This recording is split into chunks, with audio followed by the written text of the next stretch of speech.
dia a dia, agitação, muitas vezes na nossa casa, principalmente agora, final de ano, essa correria toda.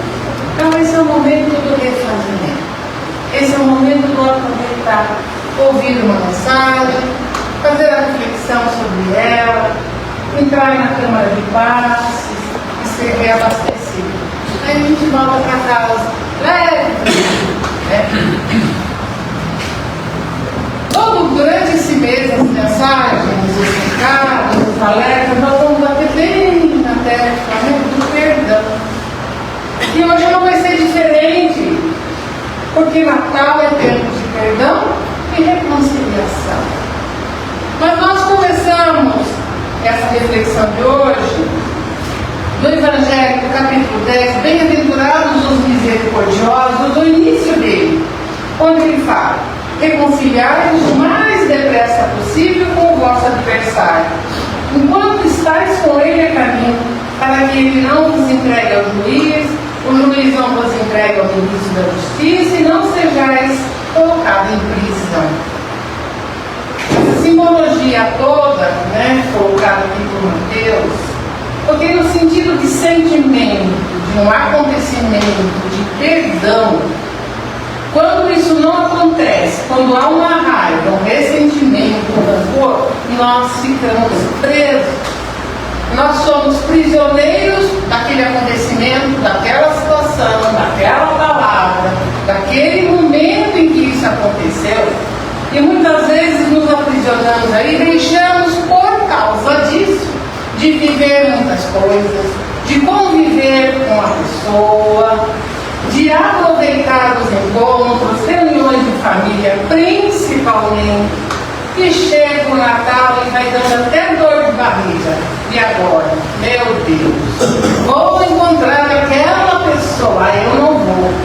Então percebe que nós vamos evitando muitas coisas boas na nossa vida, de relacionamento, de convívio, por um ressentimento, por uma ofensa, por um momento de raiva ou rancor. Então quem perde, quem fica preso, somos nós. E há momentos no nosso dia a dia, quando isso acontece, é difícil vivendo nesse mundo de provações e expiações, que alguém aqui passe isento de algo nesse sentido. Que nós lidamos com as diferenças, a condição espiritual de cada um, o momento de cada um, desconhecemos as dores, os conflitos internos, mesmo morando junto, mesmo criando, nós não conhecemos totalmente quem é aquele espírito, e em determinado momento, qual a reação que ele vai ter. E nesse sentido, no dia a dia, quando algo acontece assim, a gente endurece, nós nos fechamos, o semblante muda, o comportamento muda, nós vamos nos transformar. Aí vem os momentos, as datas, alguns encontros que facilitam essa reaproximação, que mexem com o nosso emocional. Aí nós vamos ficando mais vulneráveis a refletir, repensar, perdoar, reencontrar, conviver, sentar junto numa mesa, encontrar no Natal, encontrar numa festa de confraternização. Nós vamos ficando mais envolvidos emocionalmente, então, em certas datas, e o Natal é a grande bênção. O nascimento de Jesus, a mensagem que ele nos traz, o significado espiritual do seu nascimento, né? Qual é o significado espiritual do nascimento de Jesus? Ele chega através da sua vida, de todos os seus exemplos, dos seus ensinamentos. Ele vai nos ensinando e conduzindo a humanidade a essa reconciliação com Deus, a se encontrar novamente. Porque a época do nascimento de Jesus não é muito diferente de hoje. Havia muitas divisões religiosas, os oprimidos, os opressores, havia riqueza, mas também havia fome. Então chega Jesus trazendo uma nova mensagem. trazendo o seu ensinamento de luz, de amor, como é que a gente poderia viver melhor e caminhar mais leve? E o perdão não passa longe do seu ensinamento, ele é uma das essências do seu ensinamento, é uma das. Né? E vem então, nesse intuito da nossa reaproximação, reconciliação com a espiritualidade, com Deus, com a religiosidade, através do amor, também traz para nós esse ensinamento da importância da nossa reconciliação uns com os outros. Então, o nascimento de Jesus, ele mexe muito com as nossas emoções, né? Com o sentimento de família, de proximidade, de calor. Então, é nesse sentido que a gente vai trabalhando.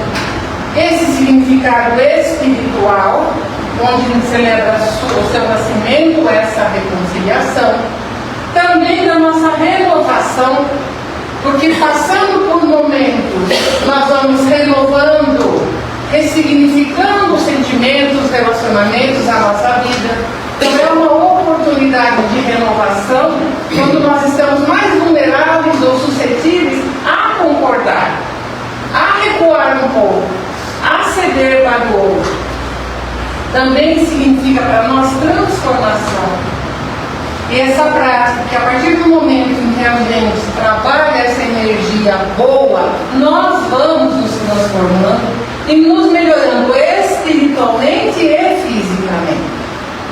Porque se não, a cada não que nós falamos, é uma carga pesada de fluidos de energia que nós mandamos para nós mesmos, para o nosso corpo, espírito e corpo físico. O pensamento, esse sentimento pesado, negativo, causa mal-estar, num desconforto, num desarranjo com alguma pessoa que a gente não perdoa. Quando a gente encontra, primeiro, sobre a parte, geralmente é uma parte do estômago, que gela, ela vai limpar. É o nosso corpo que reage aos nossos pensamentos, aos nossos sentimentos.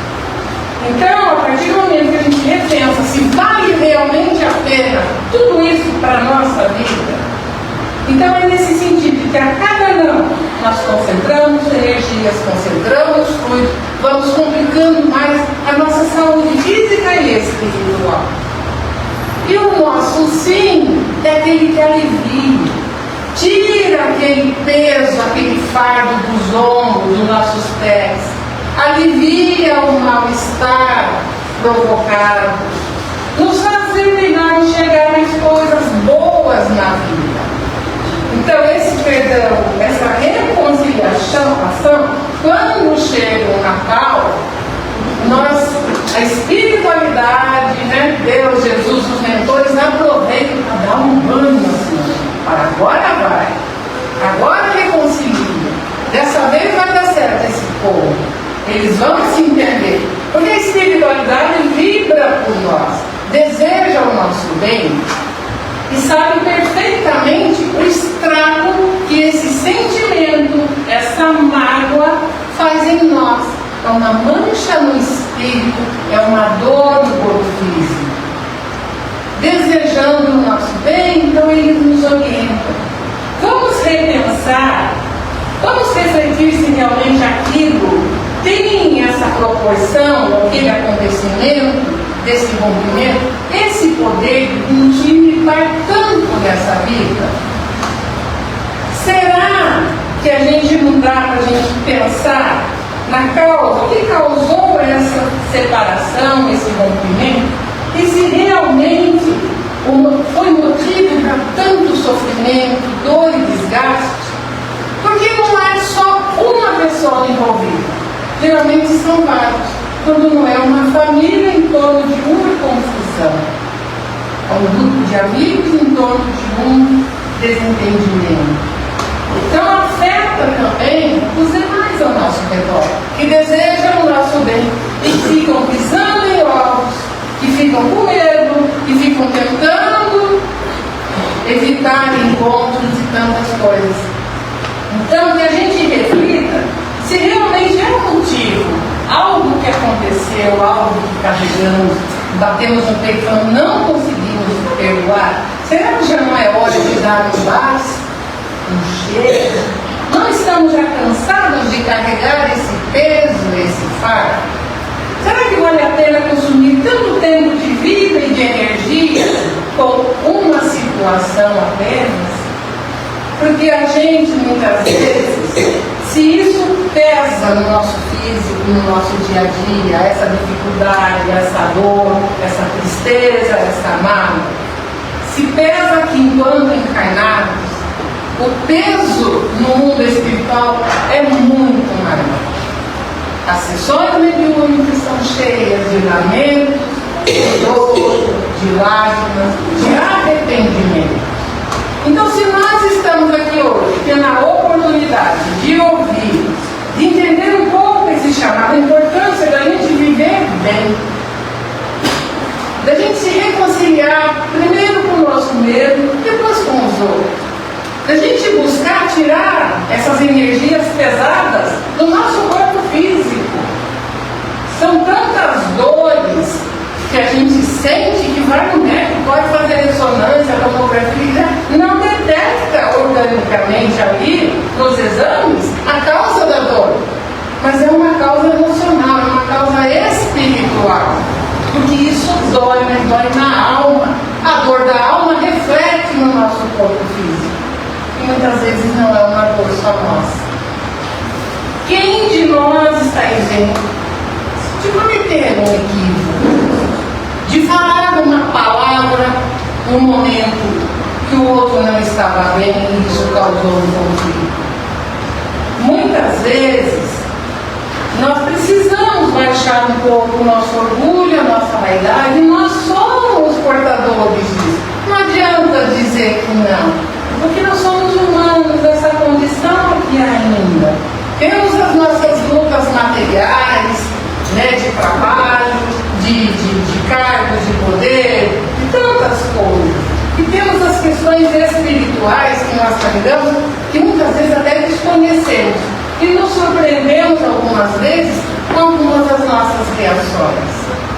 Então é necessário esse abrir o coração, estar disposto a encerrar, a pôr uma pedra em cima de muitos conflitos, de muitas tretas que já arrumamos na vida, que não vale mais a pena carregar. A gente precisa ter qualidade de vida física e espiritual. Eu repito várias vezes nos meus tempos, não adianta me acabar numa academia querendo ficar lá toda musculosa, mas espiritualmente eu estou detonada.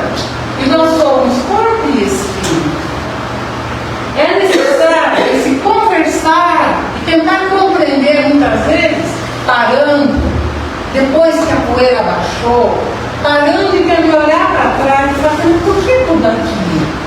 Por que tudo aquilo aconteceu? Porque naquele momento, naquela energia, naquele envolvimento que ambos estavam também, existiu toda uma interferência espiritual que hoje não tem. Então, quem sabe hoje a gente senta com mais calma e consegue tentar compreender um pouco mais o outro, o porquê isso aconteceu. Quando acontece, nós vamos ter raiva, nós vamos chorar, nós vamos ficar tristes, sim, é a nossa condição humana. Mas o que nós não devemos é permitir que isso se transforme em rancor, em ressentimento, porque aí é peso, são palavras pesadas que vai pesando em toda a nossa estrutura, em todas as nossas células. Aí eu quero a saúde, mas eu vivo esses conflitos. Eu venho numa casa espírita, me coloco numa 3, uma harmonização emocional, mas eu estou ali por dentro assim, ó. Então, como é que a espiritualidade do individuadores consegue fazer com que eu absorva essa reposição desses fluidos mais sutis, amorosos, colocando um bálsamo nas minhas feridas da alma, se eu não estou disposta a colocar um pouquinho de ansete da minha parte? Então, nesse sentido, nós temos que ser honestos. E essa questão do perdão não significa que você vai abraçar, beijar, abrir as portas da sua casa de novo. Não é isso. Mas esse convívio, que isso não te afasta, você pode não precisa mais conviver, mas que você passe a viver livre desse peso. Esclarece o assunto. Pede perdão, às vezes a gente está falando muito do outro para nós, mas muitas vezes as nossas atitudes, sem pensar, nós afetamos e atingimos os outros que ficam magoados. Para ganhar inimigo, é sair na rua às vezes. No trânsito, então, misericórdia. Né? Então, nesse sentido que a mensagem fala, ressignifique a relação. Vamos olhar o outro de uma forma um pouco mais diferente. Por quê? Nós podemos tomar. Essa semana foi a semana eu estava lá no meu trabalho, montando árvores de Natal. Enchi de luzinhas, azul, amarelo, tudo bonitinho, bolinhas. Uma árvore linda. Vamos mais. E aí eu chego de manhã, eu ligo as luzinhas, eu admiro aquilo ali, o pisca-pisca com as árvores, tudo luzinhas. Aí eu chego e admiro aquilo ali. Outro dia chegou um companheiro do trabalho, ele foi direto na árvore. Tem uma luz apagada. Eu falei, nossa, eu nem tinha visto. A vida do outro, se a gente for usando um exemplo assim, bem simples, é como se o outro fosse um pisca-pisca. Cheio uma infinidade de luzinhas. Uma luzinha queimou, deu problema. Que foi esse momento da raiva, da discórdia, de alguma mágoa. As demais continuaram funcionando. Nós não podemos jogar esse pisca-pisca fora, tirar da nossa vida, porque as outras continuam brilhando. O que são essas luzes desse pisca-pisca, que seria essa outra pessoa? Os momentos que convivemos, as conversas, o que compartilhamos, a nossa história de vida em conjunto, em família. Mas uma luzinha queimou, as outras continuam funcionando. Há uma história de vida, de família, de amizade, de amor. E às vezes uma ação, uma palavra mal colocada, queimou uma lâmpadazinha. Não vamos jogar esse pisca-pisca fora, porque amanhã poderemos ser nós. E nós não gostaríamos de ser descartados por uma ação, uma palavra impensada, um momento em que nós não estávamos bem e de repente agimos daquela forma. O outro também pode ter vivido dessa forma. Então o Natal ele chega e ele convida cada um de nós a abrir as portas da nossa casa mental e a nossa casa física, para que possamos trabalhar, acolher novamente todos aqueles que são importantes para nós. E como sentimos quando um laço, uma amizade é rompido por algo assim tão. E aí o tempo vai passando e nós vamos endurecendo. Amanhã eu penso, o ano que vem talvez. E o tempo vai passando e nós vamos nos distanciando de uma pessoa tão importante para a nossa vida. Porque a espiritualidade não colocou no nosso convívio aqueles que não eram importantes para nós. Então que a gente valorize mais a questão dos relacionamentos. Existem as diferenças, existem as divergências, mas a doutrina dos espíritos, ela nos ensina a olhar o todo, não uma lâmpada queimada, né? Então, nesse mundo, quem vai carregar? Tristeza, sua bagagem de dores, alegrias. Porque muitas vezes a gente tem que pensar, o que para nós foi um ataque, para o outro foi uma defesa. Ele não pensou, ela não pensou, o filho não pensou que aquilo seria entendido como um ataque. Ele, na condição espiritual dele, reagindo a uma situação, se expressou. E aí a gente vê famílias separadas, não tem Natal, o humano faz o prato e entrega lá na casa da mãe, porque eu não entro lá, porque eu não faço vida mais com meu pai, a gente se desentendeu. Ou a mãe prepara uma bandeja com a mãe, leva na casa do filho, porque não há entendimento, houve algum momento de desentendimento. Tudo bem, a gente vai levando isso aqui nessa vida, mas chegou no mundo espiritual, bate a E é nesse ponto que a gente não quer chegar. Então que cada um de nós consiga resolver, enquanto vivo, enquanto temos a oportunidade, esses conflitos que nenhum de nós está isento de passar. Certo? Eu finalizo hoje com a mensagem do nosso querido Chico. É do livro Minutos com Chico Xavier, e o título é Dentro de Casa. Cada criatura que nos desfruta o caminho ou a experiência é semelhante à planta que, se ajudarmos, nos ajuda. O amoroso guia nos faz pensar que o nosso lar ele pode ser comparado a um bosque com plantas de variadas espécies. Quem as plantou foi Deus, e Ele sabe por que plantou umas e não outras.